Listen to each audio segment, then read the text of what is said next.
Hello friends, I Rashmi Jachak, Assistant Professor of Botany in St. Kesarimal Purwal College of Arts, Science and Commerce, Kamti. Welcome you all to this online lecture on compound microscope, a topic which is included in almost every branch of science. In this topic, I am going to cover the following subtopics: historical background, definitions, various types of microscope, structure, parts and functions of microscope, principle of microscope, magnification, refractive index and numerical aperture of the microscope, use of microscope and care of microscope. Now we will see its historical background. Z. Janssen and F. H. Janssen experimented with multiple lenses and developed the first compound light microscope in 1590. Galileo, the father of modern physics and astronomy, formulated the principles of the lenses and focusing in 1609. Robert Hooke described the compound microscope in his book Micrographia, and he looked at a silver cork through a microscope lens and noticed some small spores whom he called cells. He used two converging lens systems, the objective and the eyepiece, in 1665. Later, in 1672, the first person to observe the live cell under the microscope was Antony van Leeuwenhoek. He built a simple microscope with only one powerful biconvex lens. He then examined bacteria, blood, yeast, insect and many other tiny objects with the help of it. He is called the father of microscopy. The term microscope was coined by Faber in 1623. It is derived from Greek words micron, which means small, and scopus means aim.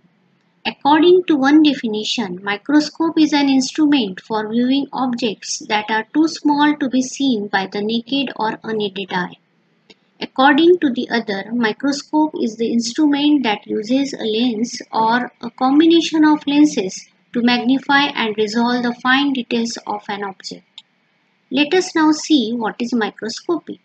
The science of investigating small objects using a microscope is called microscopy. Now we will see the types of microscope. The microscopes have been categorized into three major types: optical microscope, electron microscope and scanning probe microscope. The first type of microscope is optical or light microscope. Light rays are used to obtain image of the object. Bright field microscope, dark field microscope, confocal microscope, fluorescent microscope, phase contrast microscope and atomic microscope come under this category. The second type is electron microscope. Here, electron beam is used to obtain image of the object. Electrons with very short wavelengths are used to study cells and large molecules. This microscope is of two types. First, transmission electron microscope, that is STEAM, and second, scanning electron microscope, that is SEAM. The third one is scanning probe microscope or SPM. It is of two types. First, atomic force microscope AFM and second, scanning near field optical microscope, that is SNOM. The next slide is parts and functions of compound microscope. As you know that in simple microscope only single lens is used, and in compound microscope a lens system means two lenses are used. One is near to eye called as eyepiece or ocular lens, which is 10x or 15x in magnification, and second lens near to the specimen or object called as objective lens with 10x, 40x and 100x in magnification. Now we will see structure and functions of various parts of the microscope. First, eyepiece or ocular lens. A microscope with only one eyepiece is called monoocular microscope, whereas the microscope with two eyepieces is called binocular microscope. It is where you look through to view the object placed on the stage. It magnifies the specimen image 10 to 15 times at the most. The second part is body tube or barrel. It connects the two lenses and maintains distance between them.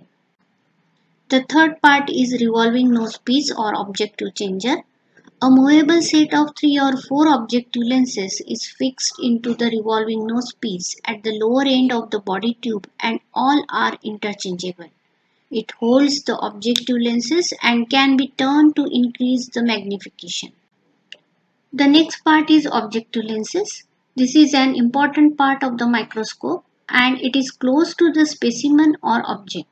It is used to magnify the images of the specimen to form an enlarged image. The next part is stage clips. There are two clips to hold the slide or specimen in place on the stage as shown in the diagram. Then diaphragm. Under the stage, diaphragm is present. The condenser bears a diaphragm. It is used to control the amount of light required on the slide by reducing or increasing the angle. Now mirror. A two-sided mirror that is concave and convex is attached below the stage to focus the light source onto the object and converge together and form an image. In the absence of condenser, concave surface of the mirror should be used. A convex surface is used when the condenser is available. It reflects light. Stage is there to support the slide or specimen. Now we have coarse adjustment knob. It is a large knob attached to the arm of the microscope. It moves the stage up and down to magnify the image. Next one is fine adjustment knob. It is the other knob, smaller in size, present below the coarse adjustment knob. It moves the stage slightly to sharpen the image for precision. Base, as the name suggests, is there at the bottom of the microscope. It supports microscope and is also used for carrying the microscope whenever required. That ends this section of parts and functions of the microscope. Now we shall talk about magnification.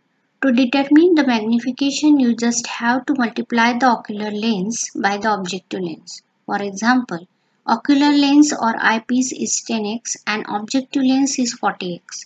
Then 10 into 40 is equal to 400. So the object is magnified 400 times.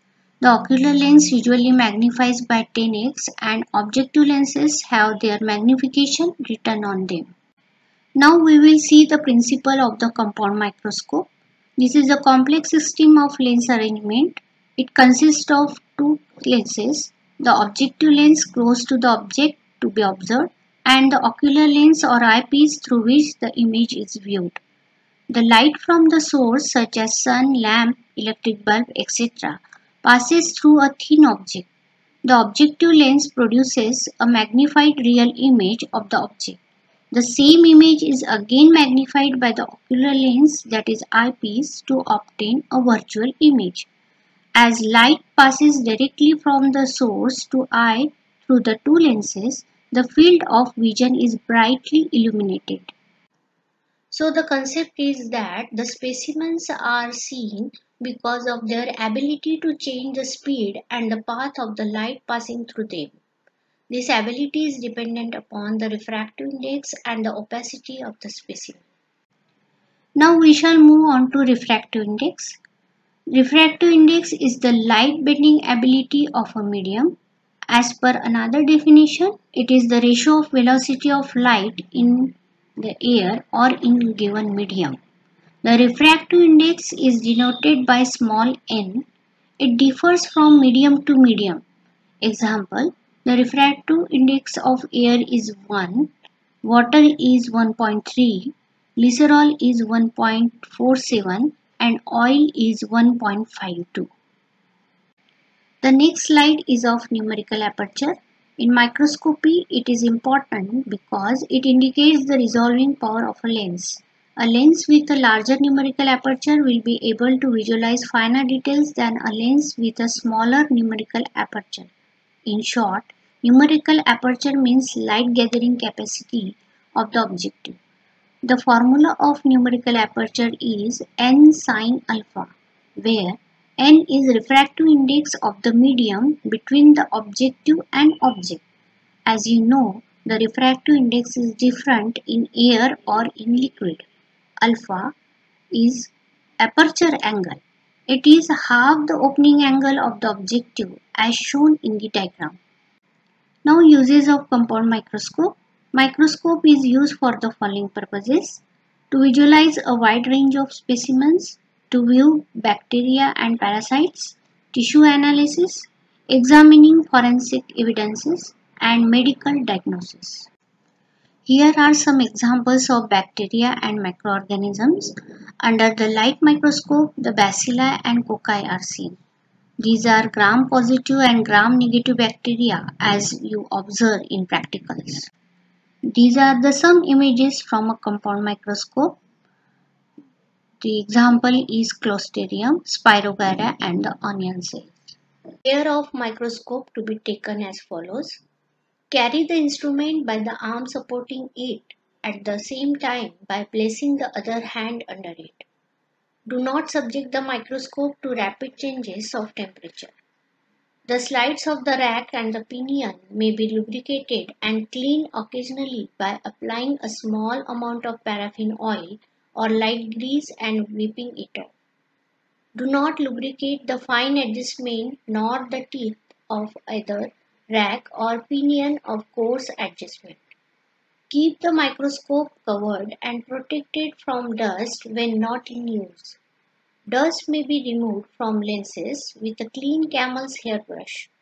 Lenses should be wiped gently with lens paper moistened with distilled water. Do not rub them. This brings me conclusion of this lecture. Thank you.